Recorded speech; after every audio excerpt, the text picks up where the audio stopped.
I was making dinner for 6 when my sister walked into my kitchen and made the announcement. I was stirring pasta sauce with one hand, helping my nephew with homework with the other, while my nieces argued over the TV remote in the living room. "Quinn, I have news." I looked up. Kayla was standing there with that smile, the one I'd seen 3 times before, the one that made my stomach drop. "I'm pregnant." My wooden spoon clattered into the pot. "What?" "Pregnant. 12 weeks. It's a boy this time." She said it like she was announcing a vacation, not a 4th child she had no intention of raising. I looked at her 3 kids in my house: 7-year-old Mia, 5-year-old Owen, 3-year-old Stella, all of them living with me. All of them my responsibility for the past 2 years. "Kayla, you don't even take care of the 3 you have." "Don't start, Quinn. I knew you'd be like this." "Be like what? Realistic? You left your kids with me temporarily 2 years ago. They're still here. I'm working on getting my own place." "You've been working on it for 2 years. My voice was louder than I intended. Mia looked up from the couch, worried. I looked at my sister, really looked at her, and saw what I'd been seeing for years. Someone who'd never grown up, never taken responsibility, never faced consequences. Kayla was 32. I was 35. We'd grown up in the same house with the same parents, but somehow she'd learned that other people would always clean up her messes. And I'd learned to be the one cleaning. "Where's the father?" I asked, trying to stay calm. "Derek?" "We're not together anymore." "Of course you're not." She'd never stayed with any of the fathers, not Mia's dad, not Owen's, not Stella's, all different men, all gone now. "What's that supposed to mean?" "It means you have a pattern, Kayla. You get pregnant, the guy leaves or you leave him, and someone else raises your kids." "That's not fair." "Isn't it? Where are your kids right now? Right now, as we're having this conversation?" She looked at Mia, Owen, and Stella, then back at me. "With you, temporarily." "It's been 2 years. That's not temporary. That's permanent." My hands were shaking. "I have 3 kids who call me mom. 3 kids I feed and clothe and take to school and tuck in at night, while you're out getting pregnant with number 4. My name is Quinn Foster, and I've been raising my sister's children for 2 years. It started as an emergency. Kayla had lost her apartment, lost her job, had nowhere to go. She'd shown up at my door with 3 kids and 2 suitcases. "Just for a few weeks, Quinn, I promise, just until I get back on my feet." I believed her. Took her in, took the kids in, let her stay in my guest room, helped her look for jobs, watched the kids while she went to interviews. But the weeks turned into months. Kayla found a job, but she'd quit after 2 weeks. Too hard. Too early in the morning. Boss was mean. Then she'd find another job. Same pattern. Quit or get fired. Always someone else's fault. After 6 months, she moved out. "I found a place. I'll take the kids next week." Next week never came. She'd visit on weekends. Sometimes. Bring gifts the kids didn't need instead of the child support I did need. Act like the fun aunt instead of the absent mother. And the kids, they adapted. Started calling me Mama Quinn. Started depending on me for everything. I never meant to become their mother, but I had. After Kayla's pregnancy announcement, she stayed for dinner. Acted like everything was fine, like she hadn't just dropped a bomb into my already chaotic life. The kids were excited. "A baby brother," Mia squealed. "Can he sleep in my room?" Owen asked. Stella just stared, confused. She barely remembered living with Kayla. After dinner, after baths, after bedtime stories, after the kids were finally asleep, I confronted Kayla in the kitchen. "What's your plan?" "My plan?" "For this baby, for your life, for your other 3 kids." She shrugged. "I'm figuring it out." "That's not a plan." "What do you want me to say, Quinn?" "That I'm a terrible mother? That I can't handle my own kids? Fine, I'm terrible, happy. I'm not trying to make you feel bad. Yes, you are. You always do. You're perfect, Quinn. Perfect job, perfect house, perfect life, and I'm the screw-up. I wanted to scream, but the kids were sleeping upstairs. I'm not perfect. I'm exhausted. I'm raising 3 kids alone while working full-time. I have no social life, no dating life, no life, because I'm too busy being a mother to children who aren't mine. Kayla's face hardened. No one asked you to do this. Those words hit me like a physical blow. No one asked me? No. You volunteered. You offered to help. I never forced you. You left your kids here. What was I supposed to do? Kick them out? You could have said no, set boundaries, but you didn't. You wanted to be the hero. So don't blame me for your choices. I stared at her. Get out. Quinn, get out of my house now. She grabbed her purse, didn't argue, didn't apologize, just left, slammed the door behind her. I sat on my kitchen floor and cried. Not quiet tears. Loud, ugly sobs I'd been holding in for 2 years. Because she was right. I had volunteered. I had said yes. I had enabled every single thing she'd done. And I was done. The next morning, I called my lawyer. I need to file for custody, legal custody of my sister's 3 children. My lawyer, Amanda, was quiet. Are you sure? Very sure. This is a big step, Quinn. Permanent.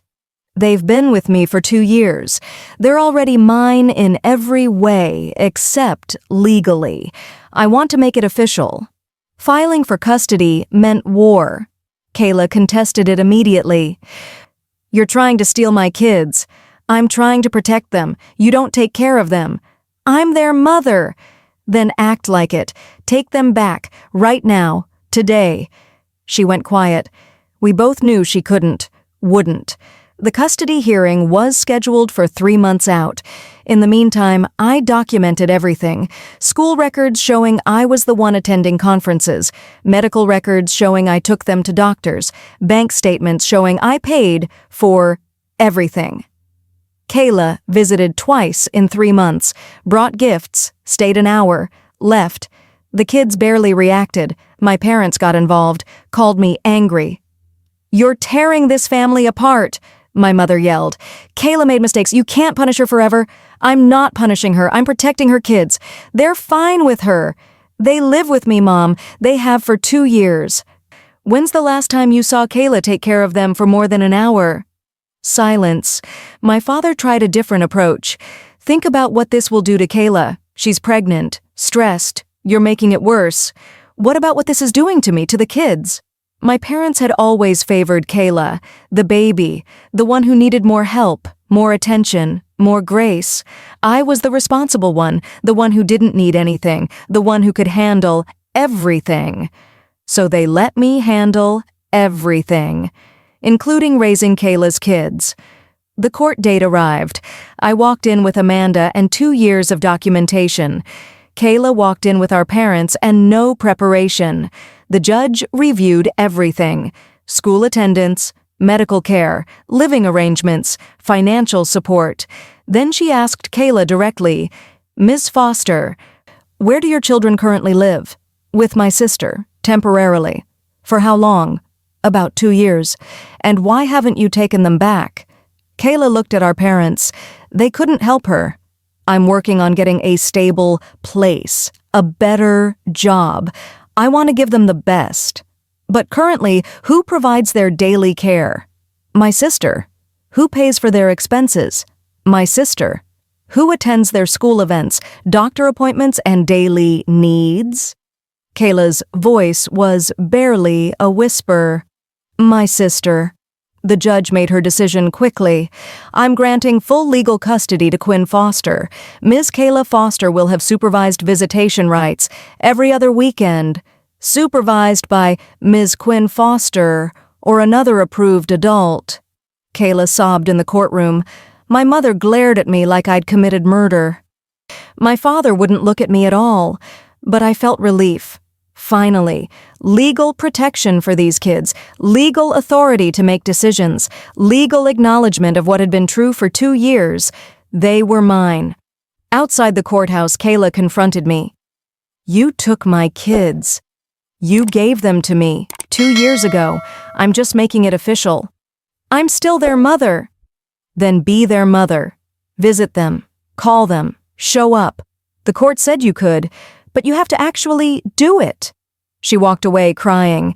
My parents followed her, didn't say goodbye to me, didn't ask about the kids, just left. I went home to Mia, Owen, and Stella, told them what happened. You're our legal mom now? Mia asked. Yes, if that's okay with you. She hugged me. It's okay. You've been our real mom forever anyway. Owen nodded. Does this mean we're staying forever? Forever. Stella, who barely remembered any other life, just smiled. Okay, Mama. That night, after they were asleep, I sat in the quiet and processed everything.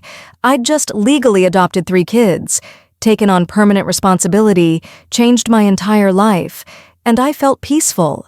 For the first time in 2 years, Kayla had her 4th baby 3 months later, a boy. She named him Jackson. I found out from social media. She didn't call, didn't text, didn't invite me to meet him. My parents posted photos, gushing about their new grandson, but they didn't mention their other 3 grandchildren, the ones living with me.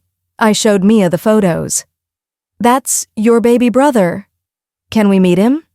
If your mom wants us to, but we have to wait for her to ask. She never asked. Weeks passed, then months. Kayla posted constantly about Jackson. My perfect boy. Best baby ever. Motherhood is amazing.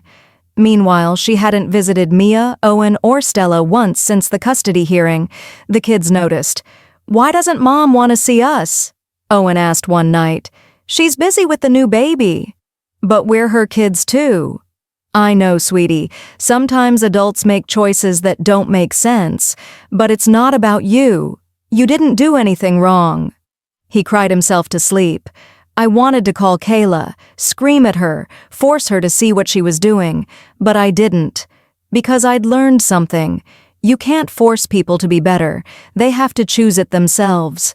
6 months after Jackson was born, Kayla called. Quinn, I need a favor. Of course she did. What? Can you watch Jackson for a few days? I have a job interview in another state and I can't take him. I almost laughed. You want me to watch your 4th child? The one you're actually raising? It's just a few days. No. Quinn, please. No, I'm not doing this again. I'm raising 3 of your kids. That's enough. This is different. It's just temporary. That's what you said 2 years ago. The answer is no. She hung up angry. Called my mother. My mother called me furious. How can you refuse to help your sister? She needs you. She needs to figure out her own childcare, like every other parent. You're being cruel. I'm being realistic. I can't keep saving her from her own choices. Fine, I'll watch Jackson. That's your choice, Mom, but I'm not doing it. My mother watched Jackson for a week, then 2 weeks, then a month. Kayla's job interview turned into a job that required travel, turned into being gone more than she was home. Sound familiar? After 2 months, my mother called exhausted. I can't do this anymore. I'm too old for a baby. Then tell Kayla. She needs help. So did I 2 years ago. Where were you? My mother brought Jackson to my house, unannounced, rang the doorbell holding a 6-month-old baby and a diaper bag. I can't do this, Quinn, please. Mom, no, I told you no. He's your nephew. So are Mia, Owen, and Stella. I'm already raising 3 kids who aren't mine. I can't take a 4th. What am I supposed to do? Call Kayla. Tell her to come home. Tell her to be a mother. My mother started crying. She won't listen to me. Then call child services, but I'm not taking him. I closed the door. It was the hardest thing I'd ever done, but I had to, because if I took Jackson, Kayla would just keep going, keep having kids, keep abandoning them, keep expecting others to fix her mistakes. Someone had to say no. That night, my mother called Kayla, gave her an ultimatum. Come get your son or I'm calling Child Protective Services. Kayla came home, furious, but she came. My mother had done what I'd done 2 years ago, set a boundary, forced accountability. It wasn't pretty, But it was necessary. Kayla cut off contact with me completely, blocked my number, unfriended me on social media, told our parents I was dead to her. Fine. I focused on the kids I had. Mia started 3rd grade. Smart. Curious. Healing from the abandonment. Owen started kindergarten. Sweet. Sensitive. Anxious sometimes. Stella turned 4. Wild. Funny. Completely mine. We built routines, traditions, a real family. I dated occasionally. Guys who understood I came with 3 kids. Most couldn't handle it. One did. His name was Cameron, divorced, 2 kids of his own. He understood blended families, complicated situations. We took it slow, let the kids meet after 6 months. They got along, played together, fought together, acted like siblings. A year after the custody hearing, Cameron proposed. I said yes. Not because I needed saving, because I wanted partnership, someone to share this life with.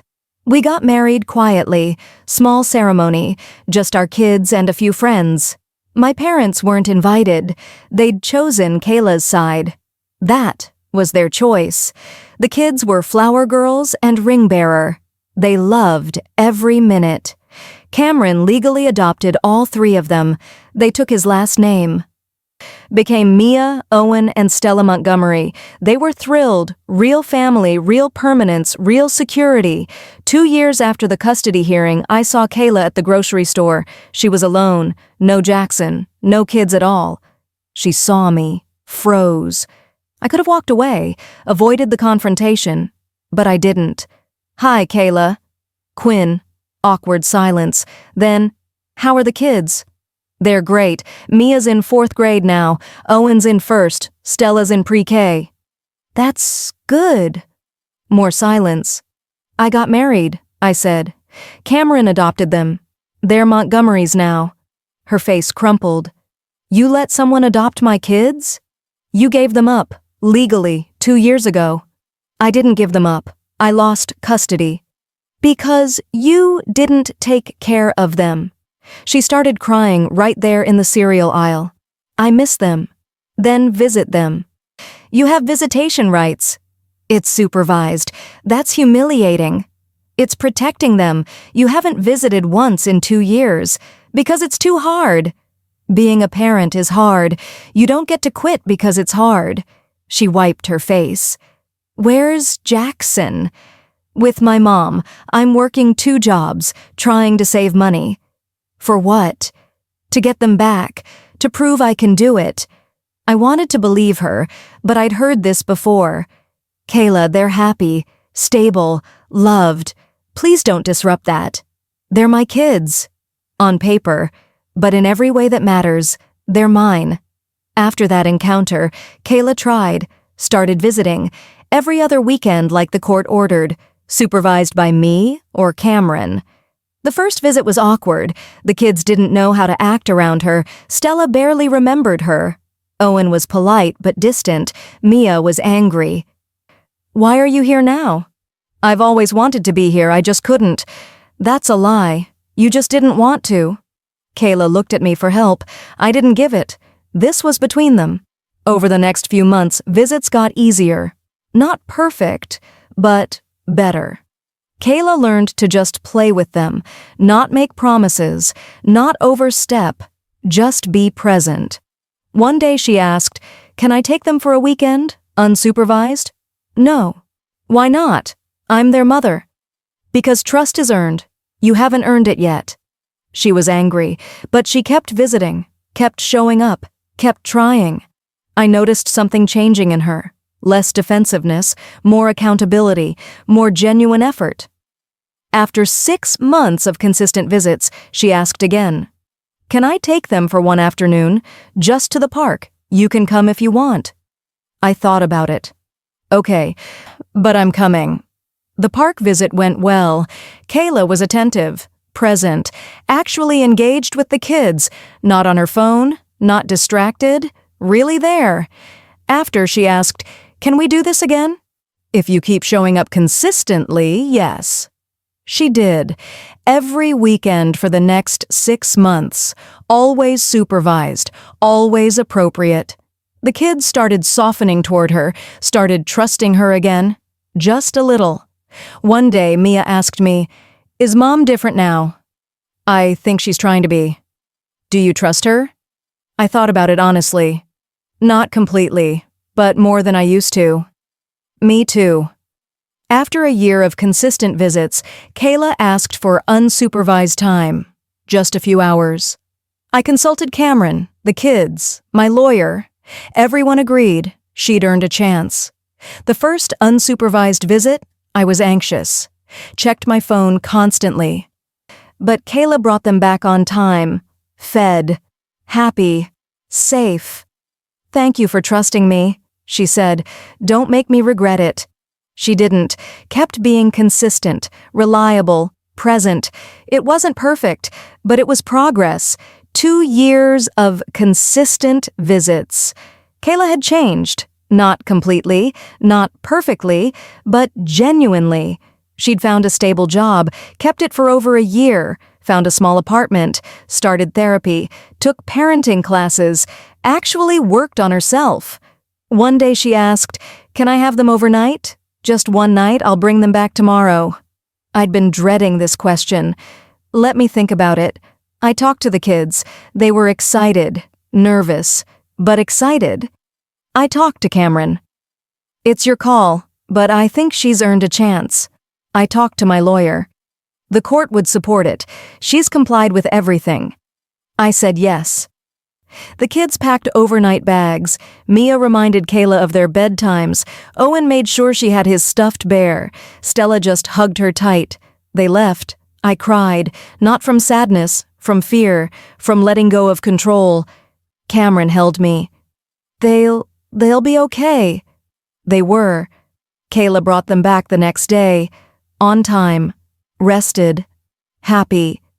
"We had pancakes for breakfast," Owen reported. "Mom let us put chocolate chips in them." They started doing weekend visits, regularly. Every other weekend. Sometimes full weekends. Kayla was becoming part of their lives again, not replacing me, just existing beside me. 3 years after the custody hearing, Kayla apologized, really apologized. "Quinn, I need to say something." We were at a park watching the kids play. I was a terrible mother, to all of them. I abandoned them, made excuses. Blamed everyone but myself. I stayed quiet. You saved them. You gave them stability when I gave them chaos. You loved them when I couldn't. Couldn't or wouldn't. Both. I wasn't capable. I was too selfish, too immature, too broken. She looked at me. "I'm sorry. For all of it. For dumping them on you. For getting pregnant again. For everything." It was the first real apology I'd ever gotten from her. "Thank you for saying that." "Do you forgive me?" I thought about it. "I'm working on it. Forgiveness takes time." "That's fair." We sat in silence, watching Mia push Stella on the swing. "Can I ask you something?" Kayla said. "What?" "If I'd gotten my act together earlier, would you have given them back?" "Honestly, I don't know. They're mine now, in every way that matters." "I know. And I'm grateful. Grateful that they had you when they didn't have me." Kayla's relationship with Jackson was different. She kept him, raised him herself, struggled, made mistakes, but didn't abandon him. I think almost losing the other 3 woke her up, made her realize she couldn't keep doing this. One day she brought Jackson to meet his siblings. He was 3 now, shy, sweet. The kids were excited, gentle with him, Mia especially. "He looks like Owen did at this age," she said. They played together, Jackson fitting into the chaos naturally. After, Kayla asked, "Can they have a relationship, the 4 of them? If you stay consistent, if you keep being reliable?" "Yes." She did. Brought Jackson to family dinners, birthday parties, holidays. The 4 siblings grew up knowing each other, not living together, but connected. My parents eventually reached out, apologized for taking Kayla's side. We enabled her, made everything worse. Yes, you did. Can you forgive us? Eventually, but not yet. It took time, but we rebuilt. Slowly, carefully, with boundaries. 5 years after the custody hearing, our family looked nothing like it used to. Mia was 12, Owen was 10, Stella was 8, Jackson was 5. Cameron and I had been married 4 years. My parents were involved, grandparents now. Kayla was a consistent presence, not perfect, but present. We had family dinners once a month, all of us together, Kayla, her son, me, Cameron, our kids, my parents. It was chaotic, loud, complicated, but real. One dinner, my mother said something surprising. "I'm proud of you, Quinn." For what? For setting boundaries, for forcing all of us to change. "We needed it." My father nodded.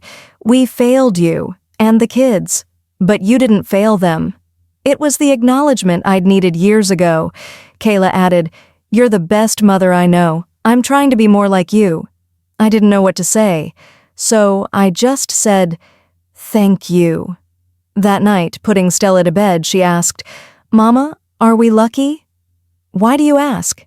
"Because we have 2 moms, you and Mom Kayla. Not everyone gets that." She was right. In a twisted way, we were lucky. Lucky that I'd said yes when Kayla needed help. Lucky that I'd said no when she tried to take advantage. Lucky that boundaries had forced growth. Lucky that broken could become whole. People ask me sometimes if I regret taking in Kayla's kids. I don't. Not even a little. Those 3 kids changed my life, made me a mother, taught me about unconditional love, showed me strength I didn't know I had. Would I have chosen it? Probably not. But would I change it? Never. They're mine, in every way that matters, legally, emotionally, permanently. Kayla's 4th pregnancy was the breaking point. The moment I realized I couldn't keep enabling her, that saying no was the kindest thing I could do. For her, for me, for all the kids. That no saved us, saved her from continuing a pattern that would have destroyed her. Saved me from resentment that would have destroyed our relationship. Saved the kids from more instability. Sometimes love looks like boundaries, like hard conversations, like refusing to rescue people from their own choices. That's what I learned, and that's what I teach my kids now. The kids know their story, all of it, the good, the bad, the complicated. Mia asks sometimes, "Do you wish Mom had kept us?" "No, but I wish she'd been capable of keeping you. There's a difference." "Are you glad she wasn't?" Honest question, honest answer.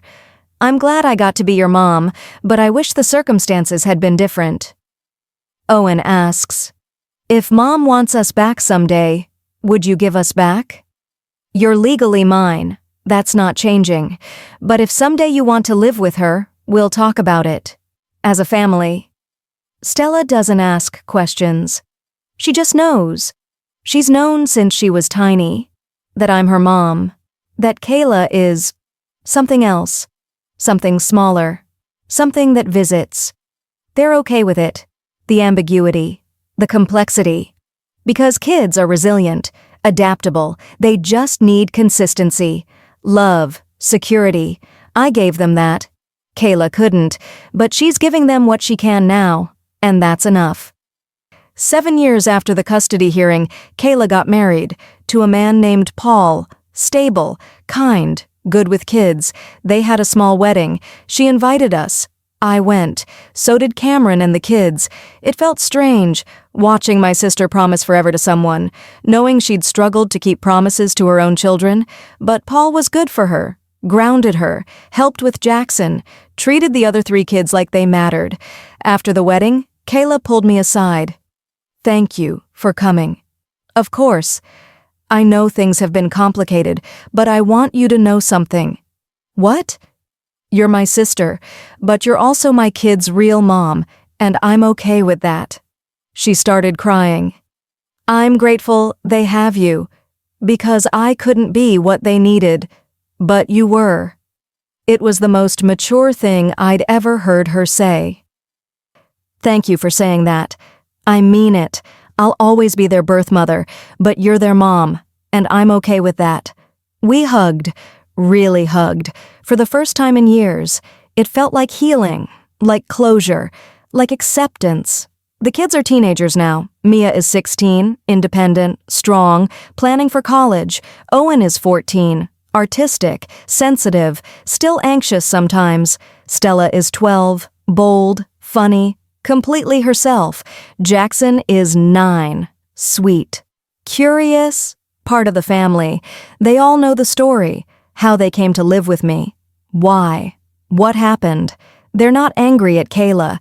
They've forgiven her in ways I'm still working on. She did her best, Mia says. It just wasn't good enough, and that's okay. You're very mature about this. I had to be, but I also had you. You made up for what she couldn't give. Owen adds, I'm glad things worked out this way. I like our family. Stella just shrugs. It is what it is. We're good. They are good. Better than good. Thriving. Despite everything. Because of everything. I look at them and see resilience. Strength. Love. Everything I hoped to give them. Everything they gave me. People still debate whether I did the right thing. Taking custody. Refusing to take Jackson. Forcing boundaries. Some think I was too harsh. Others think I was too soft. I think I was exactly what those kids needed. A mother who showed up, who set boundaries, who loved them enough to fight for them. Kayla's 4th pregnancy revealed something important, that I couldn't save her from herself, that enabling wasn't helping, that sometimes love means saying no.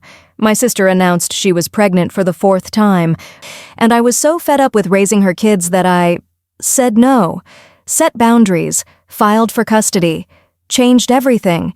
It wasn't revenge. It was survival. For me. For the kids. For Kayla, too, eventually. And it worked. Not perfectly, not immediately. But completely. Our family is weird, complicated, messy, but it's ours. Built on boundaries, honesty, love that sometimes looked like tough choices, and I wouldn't change it. Any of it. My sister announced she was pregnant for the 4th time. I was so fed up with raising her kids that I took legal custody of the 3 I already had. Said no to the 4th. Forced boundaries that changed everything. Kayla was angry. My parents were furious, but I was right. Those boundaries saved us. Saved the kids from more instability. Saved me from more resentment. Saved Kayla from continuing a pattern that would have destroyed her. Now, 7 years later, we have something we never had before. A real relationship, built on honesty, respect, accountability. The kids are thriving. Kayla is stable. Our parents learned. Everyone grew. Not because I was nice, because I was firm, because I loved those kids enough to fight for them, even when it meant fighting their own mother. That's what love looks like sometimes. Not soft, not easy, hard, honest, boundary-filled. And those boundaries, those hard conversations, those moments when I said no, saved us all. They're mine, legally, emotionally, forever, and I'm theirs. And that's how this story ends. Not with revenge, with family. Real, messy, complicated, beautiful family, built from broken pieces. Held together by love strong enough to say no when it mattered most.